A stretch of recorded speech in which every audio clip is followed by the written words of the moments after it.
Hoje a gente mergulha num material que é, assim, ao mesmo tempo um livro e a transcrição de uma fita cassete. Uhum. É uma conversa, sabe? Gravada no final dos anos 80 entre duas figuras gigantes do pensamento brasileiro, Paulo Freire e Adriano Nogueira. E o livro se chama Que Fazer? Teoria e Prática em Educação Popular. Isso. A fonte que a gente está usando é a 4ª edição de 93, e o que mais me pegou é que o formato de diálogo não é só um estilo. Não, não é. Ele é a própria mensagem. Então, nossa missão hoje é entender o coração dessa conversa, o que eles queriam dizer com educação popular. E que conexão é essa, né? Entre o saber que a gente ganha na vida no dia a dia e a luta por transformação. Exato. Vamos tentar desembrulhar isso. É um ótimo ponto de partida porque a primeira coisa que o livro faz é bagunçar o que a gente acha que sabe. Sim. Ele já começa nos dizendo o que educação popular não é. Exato.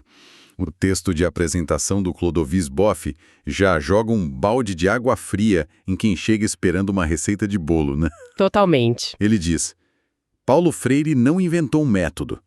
Isso me deixou pensando, se não é um método, então é o quê? Uma filosofia? É mais como uma lente para enxergar o mundo. Boff argumenta que o Freire foi, na verdade, o grande intérprete de um movimento que já existia. Ah, entendi. A educação popular surge como uma ruptura com a educação tradicional. Aquela de decorar, de receber o conhecimento pronto. Do professor que supostamente sabe tudo. Exatamente. Essa educação tradicional, historicamente, serviu para manter uma elite no poder. A educação popular nasce para ser o oposto disso. Ela tem um lado, ela é política desde o começo. E na conversa entre Freire e Nogueira, eles descrevem isso não como uma técnica, mas como uma postura. Eu achei essa palavra muito forte. Postura. É forte mesmo. Envolve o corpo todo, atitude. Falam em humildade, escuta, respeito. E chegam a usar uma expressão que, confesso, me soou quase poética demais. Um ato amoroso. E essa é a grande provocação, né? Porque a gente associa a educação e política à estratégia, à luta. Ao conflito. Pois é. Colocar o amor nessa equação é uma quebra de paradigma. O que eles querem dizer é que não dá para educar para a liberdade sem ter um respeito profundo pela pessoa que está aprendendo. Um afeto genuíno pela história dela. Isso. É o oposto de tratar o outro como um objeto a ser preenchido com conhecimento. É um encontro. Amar, nesse contexto, é reconhecer a humanidade e o saber do outro. Entendi. Não é um amor romântico, é um amor político. É o ato de se importar o suficiente para construir algo junto. Exatamente. Essa construção parte de um lugar muito específico. Da realidade vivida, né? Eles insistem muito nisso. Sempre. Esse é o ponto de partida inegociável. Não adianta chegar numa comunidade querendo discutir, sei lá, filosofia grega, se a preocupação das pessoas é o esgoto a céu aberto na porta de casa. Claro. A ideia é partir dos problemas concretos, da vida real, e usar esses problemas como a matéria-prima para reflexão. O que me leva direto para o título do livro, Teoria e Prática. A nossa cabeça é treinada para pensar que primeiro vem a teoria, o estudo, e depois a gente tenta aplicar. E eles viram essa lógica de ponta cabeça. Completamente, né? Completamente. Não existe essa hierarquia de primeira teoria, depois a prática. Elas estão numa dança constante, uma alimentando a outra, sabe? Uhum. Pense em cozinhar. Você pode ter a receita, que é a teoria. Mas é só quando você põe a mão na massa, na prática, que você vê que talvez precise de mais sal, que o forno está muito quente. Você ajusta a receita. Exato. A prática te deu um novo conhecimento que aprimora a teoria. E com essa teoria aprimorada, sua próxima prática vai ser melhor. É esse ciclo. Gostei da analogia. E eles usam uma frase que resume isso de forma muito direta. Organizar o saber, planejar a luta. Perfeito. O conhecimento não é para ficar bonito na estante. Ele tem um propósito, claro. Ele é uma ferramenta. Uma ferramenta de sobrevivência e de transformação. Organizar o conhecimento que nasce da experiência é o que permite que um grupo planeje suas ações de forma mais eficaz. Entender por que o esgoto está ali, de quem é a responsabilidade. Como se mobilizar. Isso. O conhecimento, nesse sentido, é poder, poder de mudar a própria realidade. E tem outra ideia no livro que me deixou muito intrigado, que é a de conhecer pela via do corpo. Soa assim, muito visceral. Como isso funciona? Então, Não tem um risco de romantizar a dificuldade? essa é uma preocupação legítima. E não se trata de glorificar o sofrimento, de jeito nenhum. Certo. A ideia é reconhecer que nosso corpo é o nosso primeiro contato com o mundo, e ele nos ensina coisas que a mente sozinha não aprende. Como assim? Freire diz que o corpo aprende na sua relação com o espaço. A sensação de frio, as costas doendo depois de um dia de trabalho, a fome. Isso não é uma ideia, é uma experiência. É um conhecimento inscrito no corpo. Entendi. A educação popular não quer que as pessoas continuem sentindo essa dor. Ela quer que essa dor, esse conhecimento corporal, seja o gatilho para uma reflexão crítica. Para se perguntar por quê. Exatamente. Por que meu corpo sente isso? Essa dor é só minha ou é de todos aqui? O que a gente pode fazer para que nossos corpos não precisem mais aprender dessa forma tão dura? É transformar a sensação em consciência e a consciência em ação. Agora ficou muito mais claro. E o exemplo que eles dão dos grupos de mulheres ilustra isso perfeitamente. Sim, elas se reúnem para falar dos problemas do cotidiano. O filho doente, a falta de dinheiro, coisas que parecem estritamente pessoais. Exato. No começo, cada uma se sente sozinha no seu sofrimento. Mas conforme elas vão falando, e principalmente escutando umas às outras, A ficha vai caindo. acontece uma mágica. Elas começam a perceber padrões. A dificuldade de uma é muito parecida com a da outra. E o que parecia uma falha individual Se revela como um problema estrutural, social, coletivo. É a passagem do eu para o nós.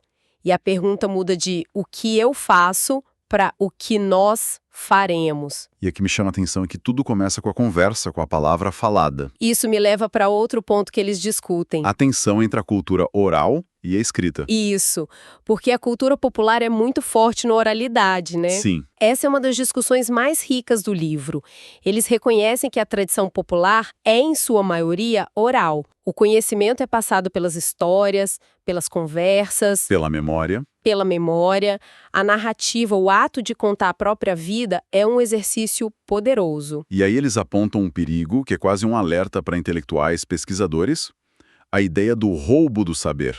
Nossa, sim. O pesquisador chega na comunidade, ouve as histórias, grava, anota tudo. E transforma aquilo numa tese de doutorado ou num livro que vai para uma prateleira de universidade. Ganha prestígio com isso e aquele conhecimento nunca mais volta para a comunidade que o produziu. É um extrativismo intelectual. Exatamente. E eles são muito duros com isso.